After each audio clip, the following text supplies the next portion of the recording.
देश बड़ी बेसब्री से नरेंद्र मोदी सरकार के पहले बजट का इंतजार कर रहा था और बजट पेश हुआ। मध्यम वर्ग के लिए इनकम टैक्स में छूट का दायरा बढ़ाया गया। कई चीजें सस्ती हुई, लेकिन कुछ सामान महंगे भी हुए। कांग्रेस का आरोप है कि बजट में कुछ भी नया नहीं, लेकिन पीएम मोदी ने कहा है नए अरुणोदय का संकेत लेकर आया है ये बजट। संसद में देश के वित्त मंत्री मोदी सरकार के पहले आम बजट का ऐलान कर रहे थे और संसद के बाहर सामानों की नई कीमतें तय हो रही थी। कुछ सस्ते हुए तो कुछ महंगे, कहीं राहत की बारिश हुई तो कहीं आफत से नहीं मिला कोई छुटकारा। हालांकि टैक्स रेट में कोई बदलाव नहीं किया गया है, लेकिन इनकम टैक्स छूट की सीमा बढ़ाकर आम नौकरी पेशा लोगों को राहत दी गई है। अब 2.5 लाख तक की आमदनी पर कोई टैक्स नहीं लगेगा, जो पहले 2 लाख ही था। एटीसी के तहत सालाना निवेश की सीमा 1 लाख से बढ़ाकर 1.5 लाख कर दी गई है, जो टैक्स फ्री रहेगी। होम लोन पर भी अब 2 लाख तक ब्याज टैक्स फ्री होगा, जो पहले 1.5 लाख था।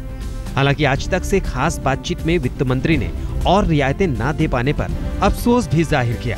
अगर आप मुझे कहेंगे कि मुझे कोई खेद है, तो एक खेद है। मेरा अपना विचार ये है अर्थव्यवस्था के विषयों पे कि अगर मेरी जेब में ज्यादा पैसे होते, मेरी विरासत थोड़ी बेहतर होती, तो मैं इस दिशा में और देता। वित्त मंत्री जेटली के बजट ऐलान के बाद आपको बताते हैं कि क्या सस्ता और क्या महंगा हुआ है। रोजाना इस्तेमाल की चीजों में तेल, साबुन, दवाइयां सस्ती हो गई हैं। इलेक्ट्रॉनिक सामान भी सस्ते होंगे, क्योंकि टीवी, फ्रिज, मोबाइल और कंप्यूटर पार्ट्स की कीमतों में भी राहत मिली है। स्टील के सामान और डिब्बा बंद खाने के लिए भी आपको कम खर्च करने होंगे।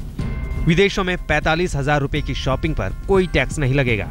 महिलाओं के इस्तेमाल में आने वाले हीरे सहित कीमती पत्थर सस्ते होंगे। एक नजर महंगी होने वाली चीजों पर। कॉस्मेटिक के सामान के लिए करनी होगी जेब ढीली। रेडियो टैक्सी का इस्तेमाल करना अब पहले से महंगा होगा। सिगरेट, तंबाकू, कोल्ड ड्रिंक्स और रेडीमेड कपड़ों के लिए भी अब ज्यादा खर्च करना होगा। इनके अलावा कई योजनाओं का भी जेटली ने ऐलान किया है, खासकर गंगा सफाई योजना, स्मार्ट सिटी, नए मेडिकल इंजीनियरिंग और मेडिकल कॉलेजों के बनाए जाने की घोषणा हुई है। रक्षा क्षेत्र और बीमा क्षेत्र में प्रत्यक्ष विदेशी निवेश की सीमा बढ़ाकर 49% करने का फैसला लिया गया है। प्रधानमंत्री मोदी ने बजट पर ट्वीट किया है, जब देश का अर्थतंत्र प्राणहीन हो गया है, एक तरह से मृत्युशैया पर हो, तब यह बजट एक नई संजीवनी लेकर आया है, नए अरुणोदय का संकेत लेकर आया है। हालांकि विपक्ष, खासकर कांग्रेस, यही आरोप लगा रहा है कि बजट में कुछ भी नया नहीं है और पिछली सरकार की योजनाओं को ही आगे बढ़ाया गया है। सरकार की यही दलील है, अच्छे दिनों की शुरुआत हो गई है और बजट उसी दिशा में एक शुरुआती और अहम कदम है।